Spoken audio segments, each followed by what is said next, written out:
जी ने कहा कि बेटा ये उम्र तेरी तपस्या करने की नहीं, छोटा बालक है तू, अभी तू माँ का दूध पी घर में रह। ना महाराज, मैं तपस्या करूंगा, मैं तप करूंगा, तपस्या।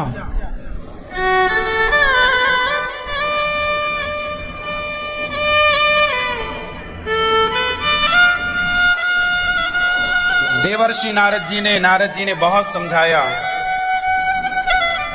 तप नहीं, घर में रहो। ध्रुव जी ने कहा कि अब भगवान को पाए बिना मैं लौटूंगा ही नहीं। सफल होने की क्या है, सफल होने का सूत्र क्या है? सफल होने का सूत्र है जिद। सफल होने की जिद होनी चाहिए, जिद्दी बन जाओ। ध्रुव जी ने कहा मैं ईश्वर को पाऊंगा। नारद जी से कहा मंत्र दो। नारद जी ने मंत्र दिया, ओम नमो भगवते वासुदेवाय। जब नारद जी ने इस मंत्र का जाप करने का कहा तो ध्रुव जी इस मंत्र का जाप करने लग गए और 3 दिन में एक बार कुछ खाते हैं और बस मंत्र का जाप करते हैं, जाप करते हैं। फिर 6 दिन में एक बार खाते हैं, मंत्र का जाप करते हैं। फिर 9 दिन में एक बार खाते हैं, मंत्र का जाप करते हैं। मंत्र का जाप करते करते ध्रुव जी के 5 माह ओम नमो भगवते वासुदेवाय, ओम नमो भगवते वासुदेवाय, जो मंत्र गुरु जी ने दिया उस मंत्र में पूरी श्रद्धा रखी गई ध्रुव जी के द्वारा। और उस मंत्र का ध्रुव जी ने जब जाप किया ना, वाह, उस मंत्र के प्रभाव से, उस मंत्र के प्रभाव से ध्रुव जी 5 माह की तपस्या में 6ठा माह लगते ही इंद्रासन थर-थर कांपने लगा। इंद्र बोले प्रभु ये इंद्रासन काहे कांप रहा है?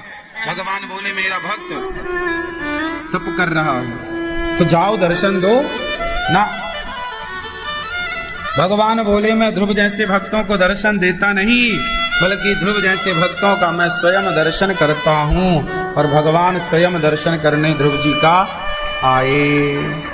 ध्रुव जी की आंखें बंद थी, ध्यान में भगवान थे। भगवान ने वो अंदर की छवि खींच ली और ध्रुव जी की आंखें खुली। ध्रुव जी की आंखें खुली, तो जब आंखें खुली तो सामने वही चित्र, भगवान का दर्शन।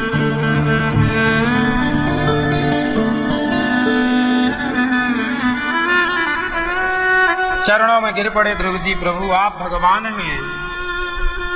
भगवान की स्तुति करना चाहते हैं पर आता नहीं है कुछ, तो गालों में भगवान ने शंख का स्पर्श कराया और ध्रुव जी ने स्तुति की। योऽन्तः प्रविश्य मम वाचमिमां प्रसुप्तां सञ्जीवयत्यखिल शक्तिधरः स्वधाम्ना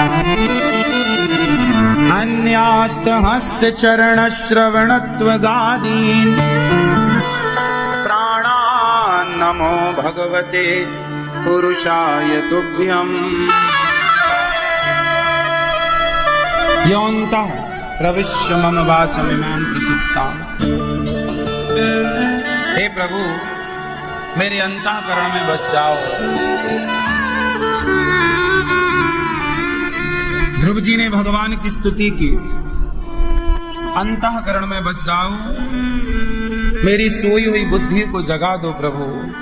मेरी वाणी आपका गुणगान करने लग जाए, मेरे हाथ आपकी सेवा करने लग जाएं। भगवान ने कहा बेटा ध्रुव तुमने बड़ी तपस्या की है, कुछ मांग लो। ध्रुव जी ने कहा प्रभु आप मिल गए, अब आपसे क्या मांगे? कुछ तो मांग लो ना प्रभु। कुछ नहीं। भगवान ने कहा अच्छा तुम भले मांग नहीं रहे हो, पर तुम्हारे अंदर राज्य की कामना तो है। तुम अपने पिता की गोद में बैठना चाहते थे, पर तुम्हारे पिता ने, तुम्हारी माँ ने तुम्हें नीचे गिरा दिया, मतलब तुम्हारी इच्छा अधूरी रह गई।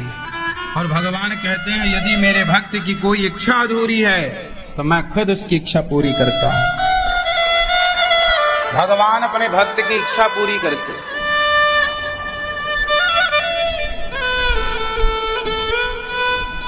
भगवान ने कहा जाओ मैं तुम्हारी तपस्या के बल पर तुम्हें 36,000 वर्षों का राज्य देता हूं। ध्रुव जी जब लौट कर घर आए तो जिस मां ने अपमान किया था वही पूजा की थाली लेकर आरती उतार रही है ध्रुव जी की।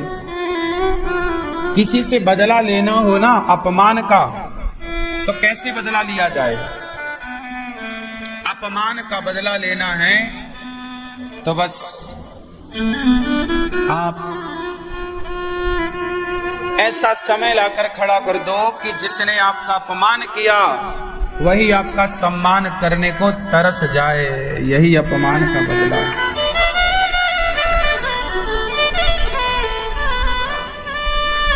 सम्मान ध्रुव जी का कर रही हैं उनकी सौतेली मां। पिता ने राज सिंहासन पर बिठाया, भगवान अंतर्धान हुए दर्शन देकर। ध्रुव जी राजा बने और राज्य का आनंद ले रहे हैं। ये कथा हमें क्या सिखा रही है? क्या मैसेज मिला आपको? बाप नहीं दे सकता, जो बाप ना दे पाए, जो बाप नहीं दे सकता वो भगवान दे सकते हैं। इसलिए भगवान की शरण में रहना अच्छा है। पिता की सेवा करो, पर पिता से कुछ मांगने की नहीं। आप अपने कर्म पर, अपने बल पर भरोसा रखो और भगवान पर पूरा विश्वास। जो भगवान दे सकते हैं ना, वो पिता भी नहीं दे सकता। इसलिए भगवान सबके पिता है। त्वमेव माता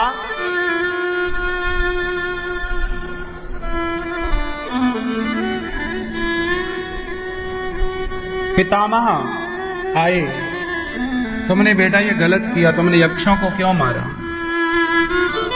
तुम्हारे को मार काट शोभा नहीं देती। मनु जी की बात मानकर ध्रुव जी ने युद्ध को छोड़ा। तब कुबेर जी ने उन्हें भक्ति का वरदान दिया और अंत में मृत्यु के सिर पर पांव रखकर ध्रुव जी ध्रुव तारा बनकर चमक रहे हैं, वैकुंठ चले गए। भगवान की भक्ति में बड़ी शक्ति है। पता नहीं आज के लोग भगवान के भरोसे क्यों नहीं रहते। भगवान के भरोसे रहने का मतलब ये नहीं है कि तुम काम करना छोड़ दो।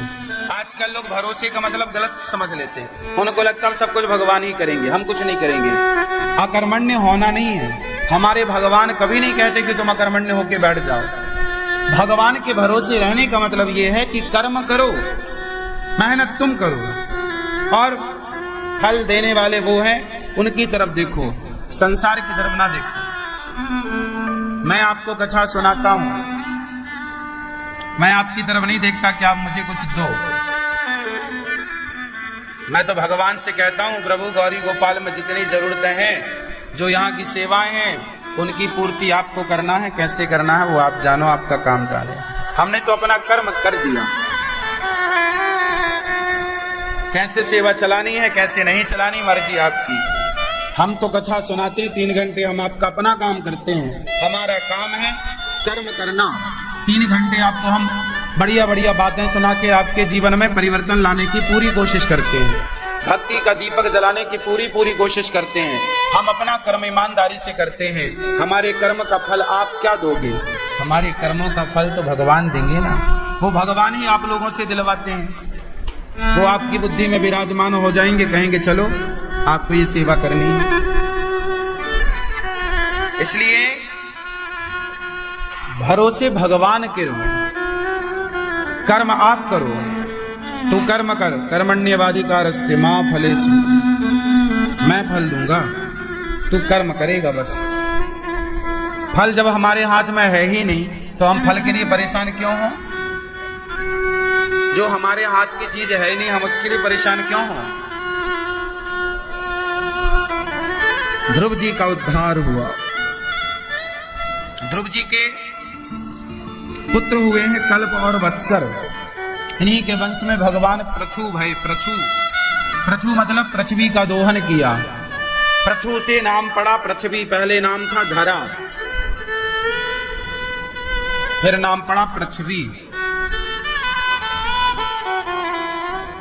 पृथु भगवान के 24 अवतारों में एक हैं। पृथु प्राचीन बरही को नारद जी ने उपदेश किया। एक राजा था, ध्यान से सुनिएगा। एक राजा था,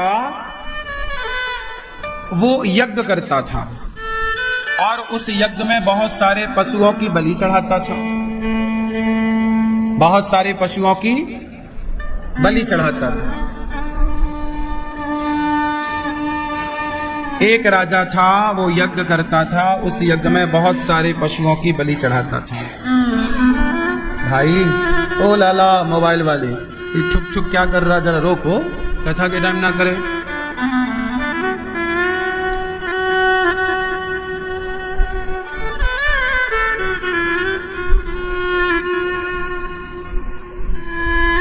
तो एक राजा थे, वो यज्ञ करते थे, पर उस यज्ञ में जानते हो पशुओं की बलि चढ़ाते थे।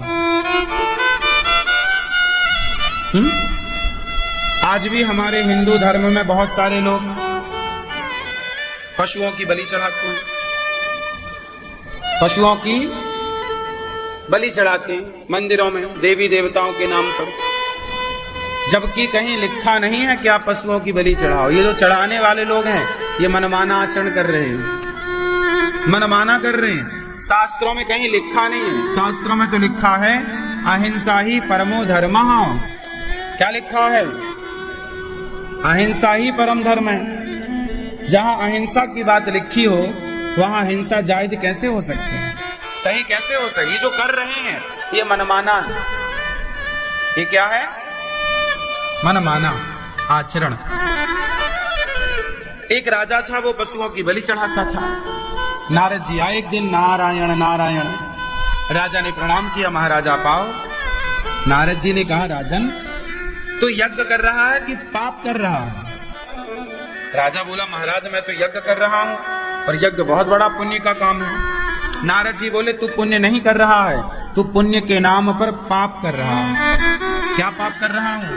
बोले, तूने कितने सारे पशुओं की बलि चढ़ा दी।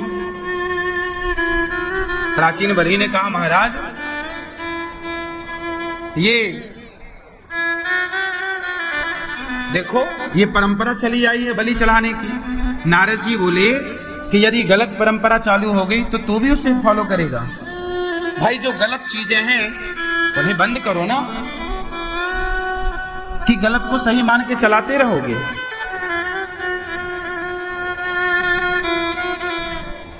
अब तो सही में आओ। राजा नारद जी ने समझाया, प्राचीन बरही अब आकाश की ओर देख। राजा ने देखा तो बहुत सारी आंखें लाल लाल किए हुए पशु राजा की तरफ देख रहे हैं। राजा डर गया, महाराज ये कौन है? नारद जी ने कहा, ये वही पशु हैं जिसे तूने मार दिया है।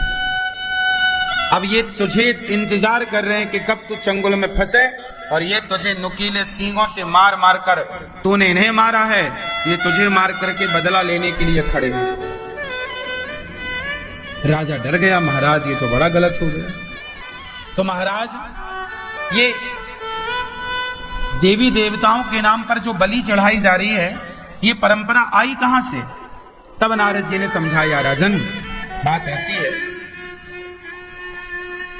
कि हमारे हिंदू सनातन वैदिक धर्म में, हमारा जो वैदिक धर्म है, उस वैदिक धर्म में मांस इत्यादि का कोई खाने का जिक्र नहीं।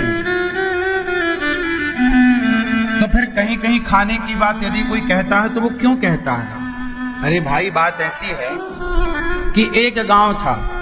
अब देखो मांस खाने की परंपरा कहां से शुरू हुई और मंदिरों में बकरे की बलि चढ़ाने की परंपरा कहां से स्टार्ट हुई, मैं उसकी तह पर जाकर के आपको समझाने का प्रयास कर रहा हूं। समझ सको तो समझना। एक गांव था,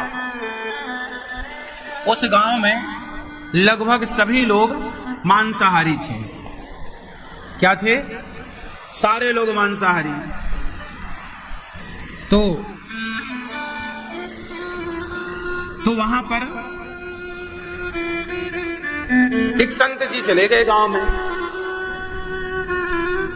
जब गांव में संत जी गए तो गांव का हाल देखा, सारे गांव वाले मांसाहारी थे। सारे गांव के लोग मांस खा रहे हैं। अब संत जी को बड़ा बुरा लगा कि हे भगवान, सारे गांव वाले मांसाहारी हैं। अब संत जी को लगा कि रोका कैसे जाए, तो सारे गांव वालों को संत जी ने बुलाया, मीटिंग करी, ए सब यहां आओ, सब बैठो, ये बताओ कि आप लोग मांस क्यों खाते हो? पाएंगे, हमारे बाप दादे खाते आए हैं तो हम भी खा रहे हैं। संत जी बोले मांस खाना गलत है, किसी की हत्या करना गलत है। गांव वाले बोले महाराज, हम लोग तो बिना मांस के रह ही, आदत है ना, रह ही नहीं पाएंगे। तब संत जी ने वहां पर एक युक्ति निकाली। संत जी बोले अच्छा, तुम सारे मांस खाते हो और रोज खाते हो? हाँ हाँ, रोज खाते हैं। तो सुनो, आज से तुम लोग रोज मांस मत खाना। फिर कब खाएं गुरुजी? तब संत जी ने कहा कि जब कोई किसी की बेटी का ब्याह हो, किसी के घर बच्चा पैदा हो, तो तब तुम पूरे गांव के लोग मिलकर एक बकरे को चढ़ा करके और फिर खा लेना। अब गांव वालों ने कहा महाराज, हम सब एक बकरे को, सारे लोग इतने सारे खाने वाले हैं, और एक बकरे को कैसे सम्में? तब उन्होंने कहा संत जी ने कि देखो, जब भी जिसके घर में शादी हो और बच्चा इत्यादि हो, तो आप लोग तब खाया करो। अब देखो संत जी ने ये बात क्यों कही? संत जी ने कहा देखा कि वो तो रोज खाते हैं, वो तो रोज बकरे की हत्या करते हैं, और हर घर में यदि एक बकरा कटता है और गांव में 100 घर है तो 100 बकरा रोज कटते हैं, हाँ या ना? तो संत जी ने कहा कि तुम रोज ना खाओ, जब तुम्हारी बेटी का, बेटे का ब्याह हो, बच्चा हो। अब बेटी का ब्याह रोज तो होता नहीं है, बच्चा घर में रोज तो पैदा होता नहीं है, तो संत जी ने कहा कि तब तुम खाओ। तो संत जी ने ये बात क्यों कही? ताकि रोज रोज खाने की तुम्हारी आदत छूट जाए, और जो एक आदत बनेगी, उस एक आदत से क्या होगा कि यदि आप साल भर में 365 बकरे मारते हैं, एक दिन में एक, तो साल भर में यदि 365 बकरे मारते हैं, 365 हत्याओं का पाप माथे पे रखते हो, तो फिर बेटी के ब्याह तो रोज होगा नहीं, एक बार होगा तो एक हत्या लगेगी, एक बार, 2 बार, 4 बार बच्चे पैदा होंगे 4, 6, 10 साल में, तो 2, 4, मतलब जो 365 बकरे हर साल कटते थे, अब वो कटने बंद हो गए। अब संत जी का ये कहना इसलिए था क्योंकि संत जी ने तो कहा छोड़ दो, पर वो छोड़ नहीं रहे थे, तो उन्हें निवृत्ति के लिए कि धीरे धीरे वो एक पे आएंगे और धीरे धीरे एक से भी बाहर निकल जाएंगे, इसलिए कहा गया कि आप तब बकरे को खा सकते हैं।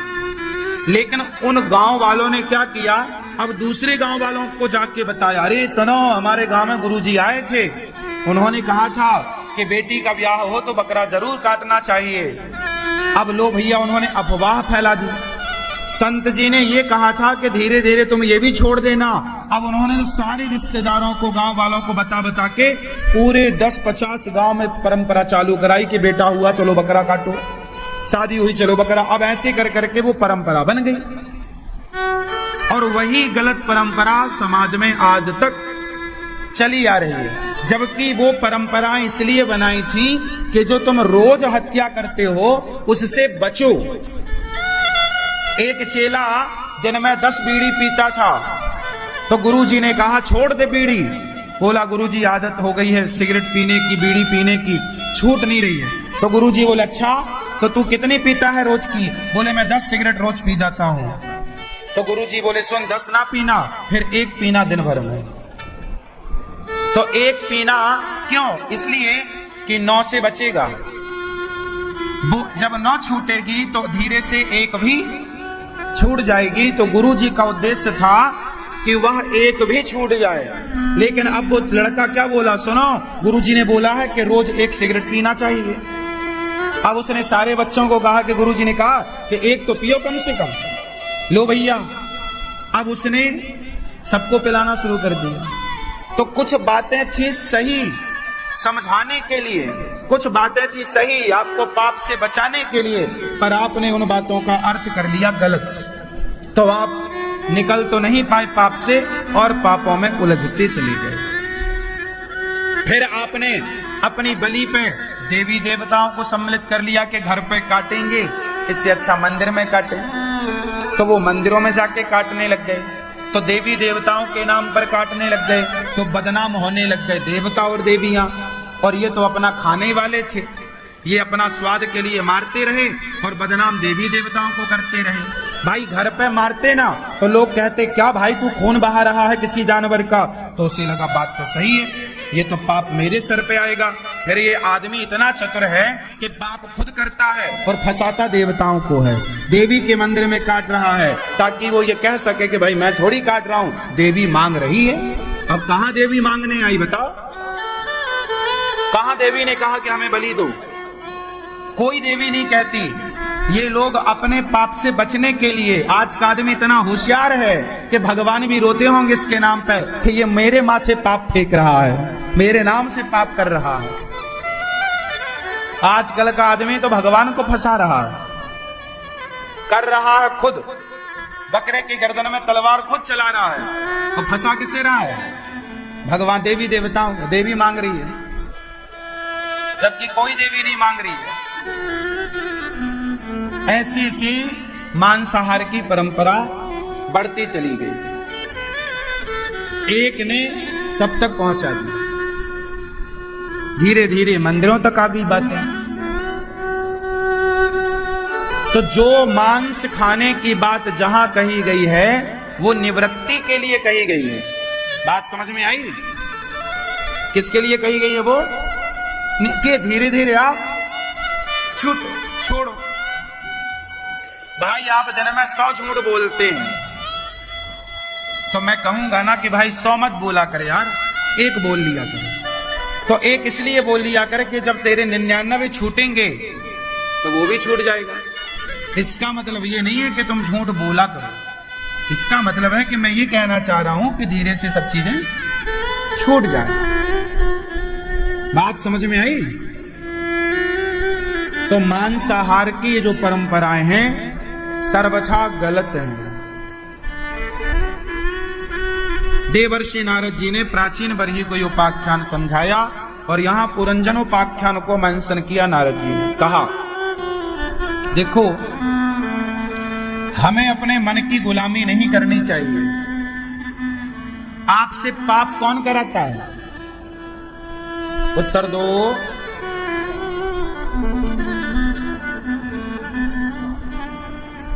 मैया किधर चली मेरी मां, किधर चली? चलो बताओ, पाप कौन कराता है? उत्तर दो। मन। ये जो आपका मन है ना, ये आपका बहुत बड़ा दुश्मन है।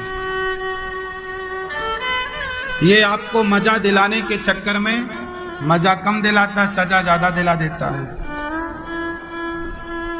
नहीं, ये मन आपको सुख दिलाने के चक्कर में सुख कम दिलाता है, दुख ज्यादा दिला देता है।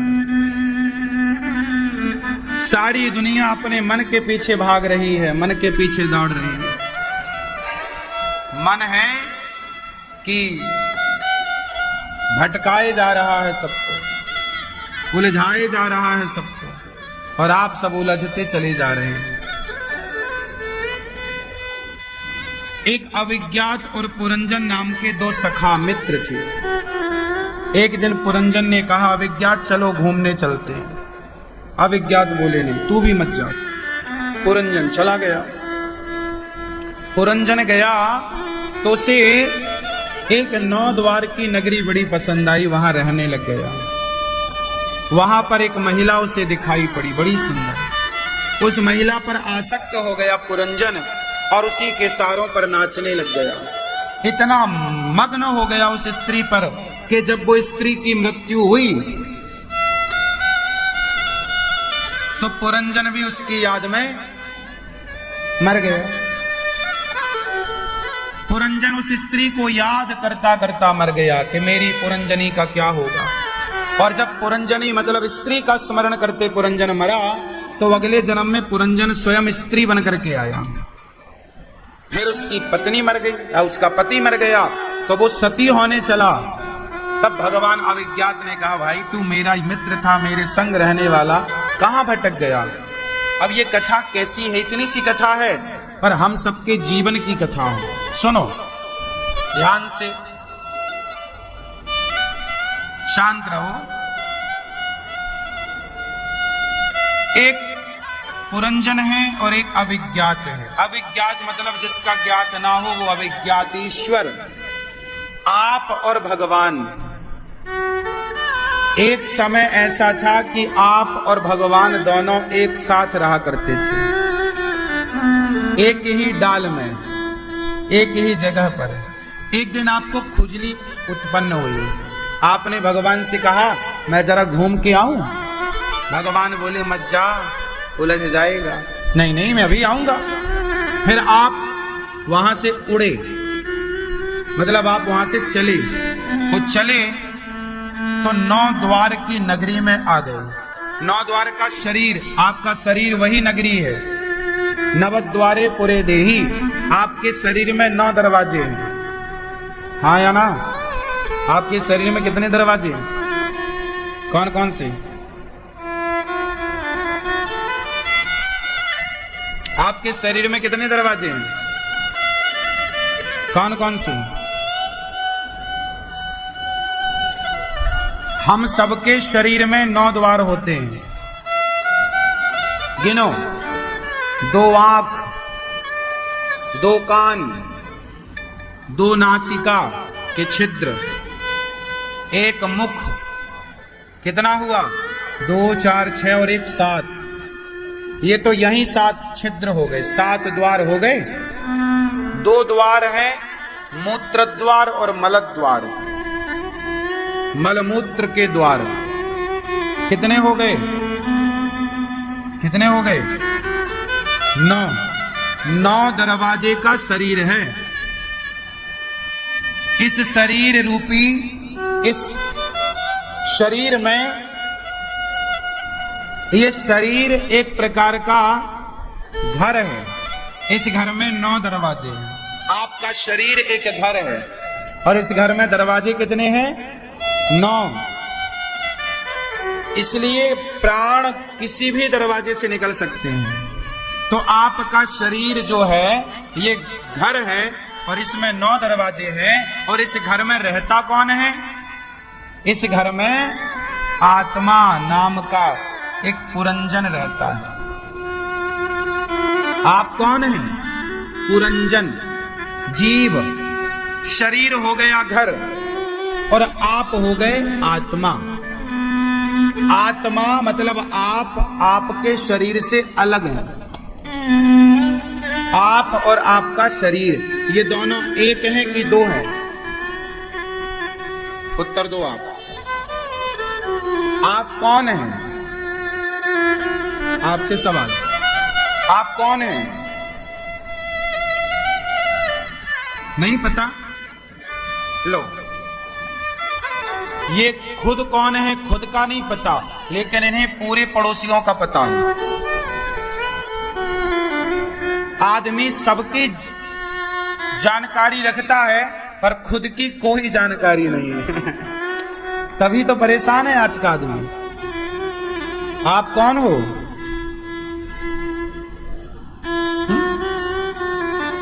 आदमी? आत्मा हो? आप कौन हो? आप सब कौन हैं? हाँ, हम सब कौन हैं? कौन है आप? पप्पू की मम्मी हो? नहीं। फलाने की पत्नी, फलाने का पुत्र। आपका परिचय यही होता, मैं फलाने का बेटा, फलाने का पिता, फलाने का पति, फलाने की पत्नी। मैं उस गली में, उस मोहल्ले में, उस घर में रहता हूं। आपका ये एड्रेस नहीं है, आपका खुद का जो पर्सनल एड्रेस है ना, वो आपको पता ही नहीं है कि आप कौन है, कहां से हैं। मैं कौन हूं? मैं ईश्वर का अंश हूं। मैं ईश्वर का कैसा अंश? जैसे गंगा से एक बोतल पानी आपने भर लिया, गंगा का जल बोतल में आपने भरा और घर ले आए, तो वो जो बोतल में गंगा जल भरा है वो गंगा है कि गंगा का अंश है? बोलो भाई, गंगा तो बड़ी है, उससे तो कोई बोतल में भर नहीं सकता। वो जो पानी आपने बोतल में भरा गंगा जी का, वह गंगा का अंशी है। गंगा बोतल में भरा है अंश। उसी तरह भगवान है गंगा की तरह, और हम, ये शरीर एक बोतल है और इस बोतल में परमात्मा रूपी जल समाया हुआ है, जिसे हम अंश कहेंगे ईश्वर का। तुलसीदास जी भी कहते हैं ईश्वर अंश, जीव अविनाशी, चेतन अमल सहज सुख राशि। ठीक है, ईश्वर अंश, जीव अविनाशी, चेतन अमल सहज सुख। हम सब ईश्वर के अंश हैं। तो हम कौन हैं?